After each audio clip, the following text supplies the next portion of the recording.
এখন তো শীতকাল, বাজারে নদীর বিভিন্ন ধরনের ছোট ছোট মাছ উঠেছে, তাই বাজার থেকে এই আমোদি মাছ মা কেটে পরিষ্কার করে পাঠিয়েছে। এই হচ্ছে মাছ কেটে ধুয়ে ভালো করে পরিষ্কার করে গুছিয়ে পাঠিয়েছে।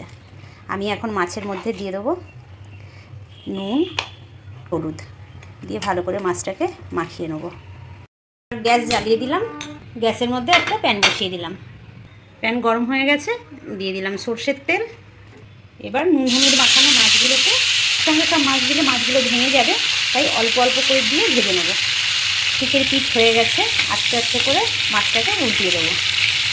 এবার মাছগুলো ভাজা হয়ে গেছে, মাছগুলোকে তুলে নেব। মাছগুলো ভেজে তুলে নিয়েছি। ওই একই তেলের মধ্যে দিয়ে দেবো কালো জিরে ফোড়ন, দিয়ে দেবো পাকা টমেটো আর কাঁচা লঙ্কা চেরা। এই মাছ রান্না করতে খুব একটা বেশি কিছু মশলা লাগে না। এবার দিয়ে দেবো জিরে ধনে গুঁড়ো, দিয়ে দেবো হলুদের গুঁড়ো, দিয়ে দেবো স্বাদ মতো নুন, কারণ নদীর মাছে একটু নুন থাকে তাই নুনটা কমই দিলাম। দিয়ে দেবো রং লঙ্কা। এবার ভালো করে কষিয়ে নেব। মশলা কষানো হয়ে গেছে, এবার দিয়ে দেবো অল্প একটু জল। এবার দিয়ে দেবো কুচিয়ে রাখা ধনেপাতা।